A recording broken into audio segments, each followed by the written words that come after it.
The air in the 14th floor boardroom tasted faintly of stale espresso and corporate panic.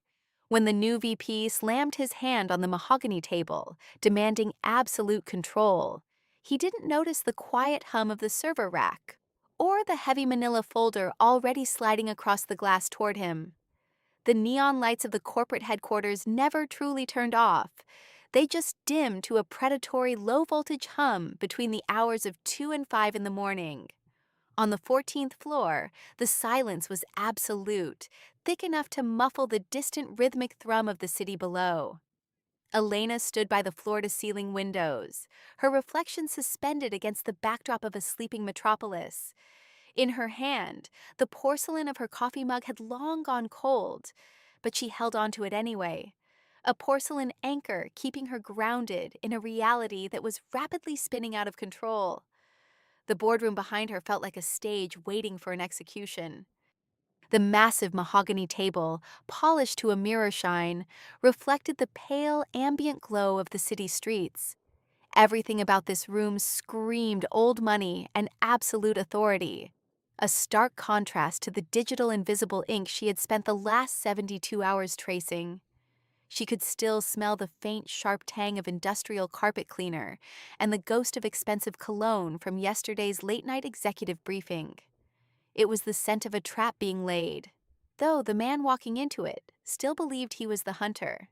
She turned slowly, her heels clicking with a sharp, deliberate echo against the hardwood border of the room. On the center of the table sat a single heavy manila folder. It looked almost archaic in an era of cloud computing and biometric security. But that was precisely why she had printed it. Pixels could be deleted with a keystroke. Servers could mysteriously fail during an unscheduled maintenance window. But physical paper, bound by steel clips and stamped with internal audit serial numbers, possessed a stubborn, undeniable gravity. The folder was labeled simply, Report Section 8, Internal Fraud Review. For the past 6 months, the company had been bleeding capital through a network of shell vendors that looked entirely legitimate on a balance sheet. To the untrained eye, the payments were standard tech licensing fees, routine compliance audits, and offshore logistics consulting. But Elena didn't have an untrained eye. She had spent a decade building the very data tracking frameworks this company relied on. She knew where the digital skeletons were buried, because she had designed the cemetery. And right now, every single trail of crumbs led back to one specific digital signature. She checked her watch, 6:45 a.m. The first rays of a cold gray dawn were beginning to bleed through the clouds, slicing across the boardroom table like a blade. The stage was set, the evidence was locked in place, and the witnesses were already on their way up the elevator. She could feel the familiar icy rush of adrenaline tightening her chest, the thrill of the chess player who realizes they are exactly 3 moves away from a checkmate their opponent cannot even see yet. A soft chime echoed from the hallway, signaling the arrival of the executive elevator. The heavy glass doors slid open, and the silence of the 14th floor was instantly shattered by the aggressive, rapid-fire clicking of expensive leather shoes. The new vice president of operations entered the room like a minor deity arriving to inspect a failing colony. His tailored suit was immaculate, his hair perfectly gelled, and his face wore the smug, impenetrable mask of a man who believed his own press releases. Behind him, looking noticeably uncomfortable, trailed the heads of HR and legal, clutching their tablets like shields. "Let's make one thing abundantly clear before the rest of the board gets here," the VP barked, not even looking at Elena as he threw his leather briefcase onto the mahogany table. He leaned forward, planting his palms flat on the surface, his eyes locked onto the 2 department heads. "From now on, every single decision goes through me.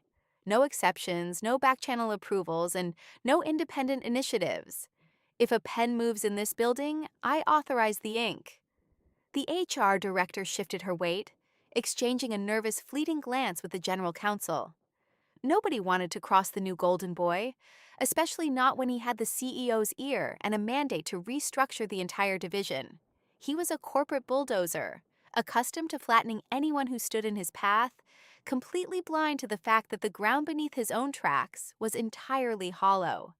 Elena didn't blink. She didn't argue, nor did she offer the defensive justification he was clearly baiting her for. Instead, she took a slow, deliberate sip of her cold coffee, set the mug down with a soft, metallic click, and stepped toward the table. With a calmness that seemed to lower the temperature of the room by 10 degrees, she reached out and slid a secondary, thinner folder across the glass. It slid with a soft hiss, stopping precisely 3 inches from his manicured hands. The label on the tab read, "Recorded _ approvals." "You're absolutely right," Elena said, her voice a low conversational purr that cut through his manufactured tension effortlessly. "Control is everything, which is why I think you should take a look at these before you finalize your new policy." The VP frowned, his brow furrowing as he looked down at the folder. A faint flicker of irritation crossed his features, followed quickly by something else, a microscopic shadow of hesitation that only someone looking for it would notice. He didn't open it immediately. He couldn't. Because deep down, the first whispers of a terrible realization were beginning to echo in his mind, suggesting that he had just signed his own eviction notice from the upper echelon of power. The silence that followed was suffocating, the kind of heavy pressurized quiet that precedes a lightning strike. The VP stared at the folder as if it were a dormant explosive. His fingers hovered over the cardboard edge, twitching slightly, before he finally flicked it open with an aggressive, performative snap. Inside lay a pristine stack of cryptographic ledger logs, each page watermarked with the company's secure internal routing stamps. There were no paragraphs of text, no corporate jargon, just raw, undeniable data columns, timestamps, IP addresses, alphanumeric transaction hashes, and, in the final column, a glowing digital authorization key that belonged exclusively to one person. Elena watched his face closely. The arrogant smirk didn't vanish all at once. It eroded piece by piece, like a sandcastle hit by a rising tide. The color slowly drained from his cheeks, leaving him a pasty, sickly gray beneath the harsh fluorescent lights. He scrambled through the first 3 pages, his movements losing their rehearsed fluidity, becoming frantic and erratic. This is a routine software licensing audit," he stammered, his voice losing its booming authority and jumping an octave. He looked up, trying to force a laugh that died in his throat, when he met Elena's deadpan gaze. "It's completely standard operational overhead. I sign off on dozens of these a month to keep our offshore infrastructure compliant." "It would be standard operational overhead," Elena replied smoothly, leaning back against the windowsill and crossing her arms, "if the vendor, Alpha Logistics Corp., actually existed. But according to the corporate registry in Delaware, that entity was dissolved 3 years ago. Yet, someone within this room has been approving monthly retainers of $85,000 to their offshore accounts." The HR director took a sharp, audible breath, her hand flying to her mouth. The general counsel immediately took a step closer to the table, his legal instincts kicking in as his eyes scanned the printed logs. The atmosphere in the room changed instantly. The VP was no longer the dictator of the 14th floor. He was a suspect, trapped in an interrogation room with nowhere left to run. "You think you're clever, don't you?" the VP hissed, his posture turning defensive as he slammed the folder shut. He tried to draw himself up to his full height, but the sweat glistening on his forehead betrayed the panic clawing at his throat. "You brought a bunch of circumstantial IT logs to HR to try and stage a coup? I was brought in by the board to clean house, and if you think you can frame me for—" "I didn't frame you," Elena interrupted, her voice dropping to a whisper that commanded more attention than his shouting ever could. "And I didn't bring this to HR. They are just here as witnesses to the notification process." She pointed a single elegant finger toward the large display screen at the end of the boardroom. The screen suddenly flickered to life, displaying a live document tracker connected to the executive suite downstairs. The status bar at the top of the monitor shifted from pending review to a bright flashing crimson. Approved/enforced. The VP's breath hitched. He spun around to look at the screen, his eyes widening in pure horror as he realized he had been fighting the wrong battle all morning. While he had been busy trying to intimidate Elena and assert his dominance over the middle management, the real hammer had already dropped elsewhere. By exactly 7:03 a.m., the chief operating officer had opened his encrypted terminal on the floor below. He didn't need a briefing, and he didn't need an explanation. He had spent the last 15 minutes reviewing Report Section 8 Internal Fraud Review, tracking the digital breadcrumbs that Elena had meticulously laid out for him over the past 72 hours. Every shell company, every diverted invoice, and every single unauthorized wire transfer had been laid bare in agonizing, high-definition detail. The general counsel stepped forward, his voice cold and devoid of any professional warmth as he looked at the sweating executive. "Every approval leads back to him," he said quietly, addressing the room but looking directly at the VP. Silence descended on the boardroom once more, absolute and final. The VP opened his mouth to speak, to offer one last desperate lie, but the words failed him. He stood frozen, staring at the flashing red text on the monitor, completely aware that his brilliant corporate career had just hit a concrete wall at full speed. And the worst part was, the police were already downstairs. The trap is sprung. Will you witness the fallout? The corporate ladder is slippery, but it's the drop from the top that breaks you. The VP's empire has crumbled before his morning coffee could even cool, but a cornered animal is always the most dangerous. Will he go down quietly? Or is he about to drag the entire C-suite into the abyss with him? Elena's real battle is just beginning. Don't miss the next move in this high-stakes game of corporate chess. The silence in the boardroom didn't just linger. It solidified, turning into a heavy, suffocating pressure that seemed to trap the oxygen in everyone's lungs. The VP stood paralyzed, his fingers still awkwardly gripping the edges of the mahogany table, as if it were the only thing keeping him from falling through the floor. His eyes darted from Elena to the flashing red notification on the monitor, then to the legal counsel, frantically looking for a loophole, a delay tactic, or a shred of corporate mercy that no longer existed. The general counsel didn't give him the chance to find one. He calmly reached into his breast pocket, pulled out a sleek encrypted company smartphone, and tapped the screen twice. "Security," he said, his voice entirely flat, stripped of any human emotion. "14th floor boardroom. We have an immediate administrative suspension. Please bring the escort detail." A sharp, violent tremor ran through the VP's shoulders. The realization that he wasn't just being fired, but systematically erased from the organization, finally broke through his wall of executive denial. He let go of the table, took a ragged step backward, and looked at Elena with a mixture of raw hatred and pure desperation. The smooth, rehearsed savior of the company had vanished, replaced by a panicked man caught with his hand deep in the digital vault. "You don't understand how this works, Elena," he hissed, his voice dropping to a harsh, desperate whisper as he tried to claw back some semblance of leverage. He stepped closer to her, ignoring the HR director who instinctively moved out of his way. "You think you've uncovered a solo operation? You think I'm the only one who signed off on these vendors? If you pull this thread, the entire regional infrastructure unravels. The CEO knew about the offshore buffers. Everyone knew." Elena didn't move an inch. She didn't flinch at his sudden proximity, nor did she look surprised by his attempt to implicate the rest of the executive suite. In the corporate ecosystem, blame shifting was as natural as breathing, especially when the ship began to sink. She merely looked down at his trembling hands, then back up to his eyes, her expression as unreadable as a blank server log. "I know exactly how this works," Elena replied, her voice dangerously calm. which is why I didn't stop at your digital signature.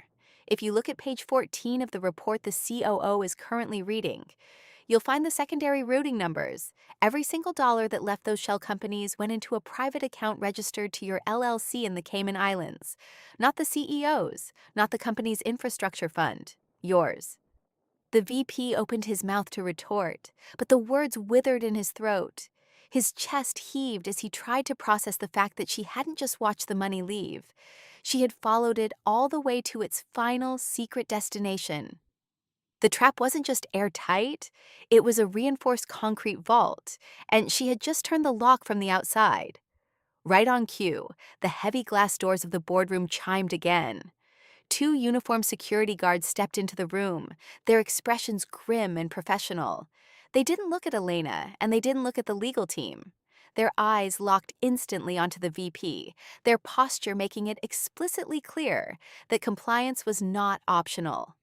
"Sir," the lead guard said, his voice cutting through the remaining tension like a razor, "we need you to step away from the table, leave all company-issued devices on the surface, and follow us downstairs." The VP looked around the room one last time, searching for an ally, a witness, or a savior. But the HR director was looking at her tablet.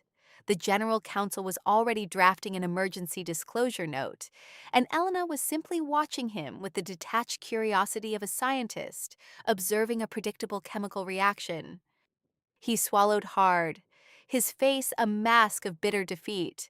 With trembling hands, he reached into his jacket, pulled out his company phone and his encrypted security badge, and dropped them onto the glass table. They landed with a dull, hollow clatter, the definitive, unceremonious sound of a corporate death sentence. As the guards closed in on either side of him and guided him toward the elevator, he stopped at the threshold. He turned his head back toward Elena, his eyes narrowing into slits. "You think you won, Elena? You think they'll reward you for this? All you did was make yourself the most dangerous person in a building full of people with things to hide." The elevator doors slid shut, cutting off his voice and leaving the boardroom in a sudden, ringing silence. Elena stood still for a long moment, watching the elevator indicator numbers rapidly descend toward the lobby. She knew he was wrong about the reward, but deep down, as she looked at the general counsel who was already making a frantic call to the external audit firm, she knew the VP was right about one thing. By exposing the biggest fraud in the company's history, she hadn't just cleaned up the 14th floor. She had just put a massive, glowing target directly on her own back. The fallout from an executive execution is never tidy. Within 20 minutes of the VP's forced exit, the 14th floor resembled a hive that had been violently disrupted. The soft, ambient morning light was replaced by the harsh, blinding glare of emergency operational protocols. Elena stood by the central server access terminal, her fingers flying across the mechanical keyboard with a rhythmic, reassuring click. On her secondary monitor, she watched the internal security feeds. The VP's office was already being cordoned off with digital lockouts. His remote access privileges were being stripped line by line, code by code, systematically erasing his existence from the company's neural network. The general counsel paced the length of the glass wall behind her, his phone pressed tightly to his ear. His voice was a frantic, hushed whisper, a sharp departure from his usual courtroom composure. "Yes, it's confirmed," the counsel muttered into the receiver, his eyes darting toward Elena's back. "It's not just a compliance breach, it's a systemic siphoning structure. We need the forensic accounting team on site by 9, and lock down the press release draft. No one speaks to external media until the board meets." Elena didn't look up from her monitors, but she caught every word. The corporate machine was doing exactly what it was designed to do: protect the collective organism by sacrificing the infected limb. But as she watched the data packets stream across her screen, she noticed a strange anomaly in the network logs. The VP's credentials were dead. His administrative keys had been revoked at exactly 7:12 a.m. Yet a ghost signal was still pinging the main database from a localized terminal inside the building, an encrypted outbound stream that shouldn't have been active. the data wasn't just being wiped, it was being actively mirrored to an external, untraceable cloud server. Her breath caught in her throat. She zoomed in on the IP origin point, her heart hammering against her ribs. The signal wasn't coming from the VP's abandoned office. It was routing directly through the executive suite on the floor below, the COO's private office. Elena's hand froze over the mouse. The cold realization washed over her, freezing the adrenaline in her veins. The COO hadn't opened Report Section 8 at 7:03 a.m. because he was surprised by the fraud. He had opened it because he was tracking how close she was getting to the truth. The VP hadn't been the criminal mastermind. He had been the lightning rod, intentionally positioned to take the fall if the audit trail ever broke through the digital firewall. A soft, polite cough from the doorway shattered the silence of the server room. Elena closed the log window with a lightning-fast shortcut, her face instantly smoothing into a mask of professional calm as she turned around. Standing in the doorway was the COO's executive assistant, holding a sleek silver tablet and wearing a smile that didn't quite reach her eyes. "Elena," the assistant said, her voice dripping with artificial sweetness. "The Chief Operating Officer has finished his preliminary review of your excellent report. He would like to thank you personally. Please come down to his office. He's waiting for you alone." The executive suite on the 13th floor was designed to soothe and intimidate in equal measure. Thick, cream-colored carpet swallowed the sound of Elena's heels, and the walls were lined with minimalist art that screamed expensive compliance. The air here didn't smell like stale espresso. It smelled of white tea, cedarwood, and unshakable institutional power. When Elena stepped through the double oak doors, the COO didn't look up immediately. He was framed by the brilliant morning sun, sitting behind a monolithic desk made of dark slate. He was casually scrolling through a tablet, a half-eaten croissant resting on a fine china plate to his left. He looked like a man enjoying a peaceful Thursday morning, not an executive who had just witnessed his top deputy dragged out by security. "Sit down, Elena," he said, gesturing to the leather chair opposite him without breaking his gaze from the screen. Elena sat, keeping her posture perfectly straight. She placed her hands in her lap, making a conscious effort to keep her fingers perfectly still. On the 13th floor, nervousness was interpreted as guilt, and confidence was interpreted as a threat. She needed to look like a loyal soldier who had simply done her job too well. The COO finally set the tablet down, leaning forward and interlocking his fingers. He studied her for a long, agonizing moment. "Report Section 8, he began, his voice a rich baritone rumble that exuded absolute control. "Remarkable work, truly. Forensic accounting teams usually take months to map out this kind of architecture. You did it in 72 hours, largely on your own time." "The anomalies were hard to ignore, sir," Elena replied, keeping her tone strictly analytical. Once the digital signatures matched the dissolved Delaware entity, the rest of the ledger fell into place automatically. Naturally, the COO smiled, a thin, sharp movement of his lips. "And you've always been exceptionally good at finding things that fall into place. But tell me, Elena, as a data architect, you understand the concept of a closed loop, don't you?" The question hung heavily in the air. Elena felt the phantom weight of the network logs she had just seen on the 14th floor. The active outbound stream, the ghost signal routing data from this exact room to an untraceable cloud server. "I do," Elena said carefully. "A closed loop ensures that data doesn't leak outside the designated perimeter." "Exactly." The COO nodded, leaning back in his chair, his eyes narrowing slightly. "The company has experienced a localized infection. The VP was a disappointment. Greed is a terribly predictable flaw. But the infection has been excised, the loop is closed, and the board is satisfied. The file is officially archived." He reached out, tapped his tablet, and Elena felt her personal phone vibrate in her blazer pocket. She didn't need to look at it to know what it was. A notification of a lateral promotion, a massive compliance bonus, or a non-disclosure agreement disguised as an executive retention package. Your loyalty to the stability of this firm will be rewarded, the COO continued, his voice dropping to a softer, more dangerous register. But every system has a capacity limit. You've reached the ceiling of what needs to be uncovered here. Do we understand each other? It was the ultimate corporate crossroads. She could accept the payout, turn a blind eye to the ghost signal, and pretend the VP was the sole villain of the story. She could survive, climb higher, and become part of the very system she had spent her life auditing.